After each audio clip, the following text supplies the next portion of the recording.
거룩한 교회 성도 여러분, 이 영상을 보시는 하나님 나라의 귀한 자녀 여러분, 오늘은 2025년 7월 4일 금요일입니다. 오늘 매일 성경 본문에서는 에베소 교회에 이어 서머나 교회와 버가모 교회에게 주어진 편지들이 이어지고 있습니다. 서머나 교회는 힘든 상황 속에서도 신실함을 잃지 않았던 건강한 교회였습니다. 그리스도의 책망을 받지 않은 교회였습니다. 그러나 버가모 교회는 칭찬도 받았지만 또한 책망도 받았습니다. 그들은 그리스도를 따를 것인지 발람과 니골라 당의 교훈을 따를 것인지를 선택해야만 했습니다. 오늘 본문을 나누어 보겠습니다.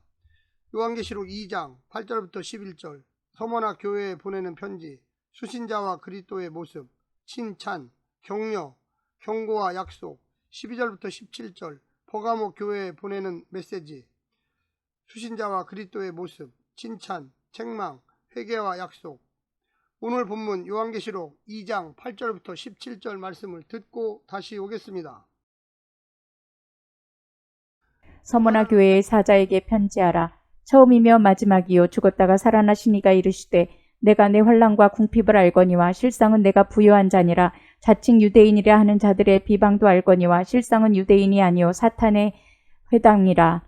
너는 장차 받을 고난을 두려워하지 말라. 볼지어다 마귀가 장차 너희 가운데에서 몇 사람을 옥에 던져 시험을 받게 하리니 너희가 10일 동안 환난을 받으리라. 내가 죽도록 충성하라. 그리하면 내가 생명의 멀리관을 내게 주리라. 귀 있는 자는 성령이 교회들에게 하시는 말씀을 들을지어다. 이기는 자는 둘째 사망의 해를 받지 아니하리라. 버가모 교회의 사자에게 편지하라. 좌우의 날 성검을 가지시니가 이르시되 내가 어디에 사는지를 내가 아노니 거기는 사탄의 권자가 있는 데라. 내가 내 이름을 굳게 잡아서 내 충성된 증인 안디바가 너희 가운데 곧 사탄이 사는 곳에서 죽임을 당할 때에도 나를 믿는 믿음을 저버리지 아니하였도다. 그러나 내게 두어 가지 책망할 것이 있나니 거기 내게 발람의 교훈을 지키는 자들이 있도다. 발람이 발락을 가르쳐 이스라엘 자손 앞에 걸림돌을 놓아 우상의 제물을 먹게 하였고 또 행음하게 하였느니라. 이와 같이 내게도 니골라 당의 교훈을 지키는 자들이 있도다. 그러므로 회개하라. 그러하지 아니하면 내가 내게 속히 가서 내 입의 검으로 그들과 싸우리라. 귀 있는 자는 성령이 교회들에게 하시는 말씀을 들을지어다. 이기는 그에게는 내가 감추었던 만나를 주고 또 흰 돌을 줄 터인데 그 돌 위에 새 이름을 기록한 것이 있나니 받는 자밖에는 그 이름을 알 사람이 없느니라. 서머나는 에베소로부터 북쪽으로 약 80km 정도 떨어진 곳에 위치한 도시였습니다. 7교회가 위치한 도시 중에 현재에도 큰 도시를 이루고 있는 곳은 서머나 밖에 없습니다. 현재는 이즈미어라는 도시로 불리고 있고 투르키예에서 세 번째로 큰 도시입니다.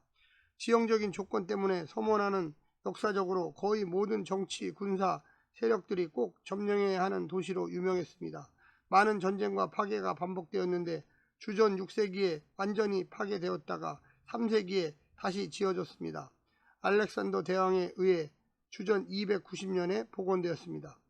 모델 도시로 지어졌기 때문에 에베소에 있는 것보다 더 큰 규모의 야외 극장과 고대의 유명한 도서관이 있었습니다.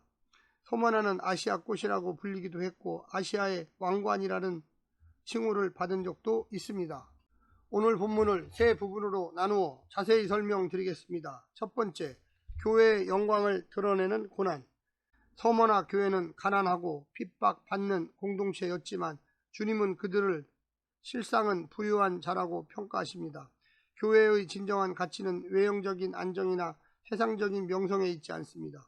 오히려 고난 가운데서도 신실함을 지키는 데 있습니다. 예수님께서 서머나 교회에 죽기까지 신실하라고 명령하신 이유는 당시 황제 숭배를 거절하는 일이 곧 생명을 건 신앙 고백이었기 때문입니다. 그러나 주님은 끝까지 믿음을 지킨 자들에게 생명의 면류관을 약속하십니다. 또한 그들은 둘째 사망, 곧 마지막 심판에서 제외될 것입니다. 고난의 시대든 자유의 시대든 예수님을 따르는 길은 변하지 않습니다. 참된 승리는 고난을 피하는 것이 아니라 고난 속에서도 믿음을 지키는 데 있습니다. 두 번째는 교회의 가장 큰 위협, 타협. 버가모 교회는 외부의 박해 속에서도 믿음을 지켰지만 내부적으로는 심각한 위기에 직면해 있었습니다. 공동체 안에 발람의 교훈과 니골라 당의 가르침을 따르는 자들이 있었기 때문입니다. 이는 우상숭배, 음행, 종교적 혼합주의가 교회 안에 들어왔음을 의미합니다. 오늘날 교회가 가장 경계해야 할 것은 교묘하게 포장된 세속적 가치관과 복음의 희석입니다. 예컨대 성공과 번영을 앞세운 신학, 쾌락주의와 상대주의의 윤리, 진리보다 포용을 강조하는 흐름은 교회의 정체성을 위협합니다. 교회는 이러한 도전에 직면하여 말씀 앞에 자신을 점검하고 타협 없이 진리를 지켜야 합니다. 참된 교회는 넓은 길이 아니라 좁은 길을 걷는 공동체이며 진리의 길을 외면하지 말고 끝까지 지켜내야 하겠습니다. 마지막 세 번째는 교회를 진리 위에 세우는 말씀. 주님은 교회가 거짓 교사들을 분별하고 회개하지 않으면 그리스도께서 EV 검으로 직접 심판하겠다고 경고하십니다. 이 검은 하나님의 말씀을 상징하며 교회가 말씀 앞에서 회개하고 정결함을 유지해야 함을 보여줍니다. 오직 하나님의 말씀만이 죄를 드러내고 회개로 이끄는 능력이 있습니다. 따라서 말씀 앞에 엎드리는 교회만이 진리 위에 굳게 설 수 있습니다. 타협은 순간적인 안정을 줄 수 있으나 결국 교회를 허무는 결과를 낳습니다. 참된 교회는 말씀 위에서 굳게 서서 정결함을 지키는 공동체입니다. 사랑하는 성도 여러분, 오늘 하루도 힘내시고요. 하나님의 놀라운 축복과 은혜가 늘 함께하기를 간절히 바랍니다. 샬롬.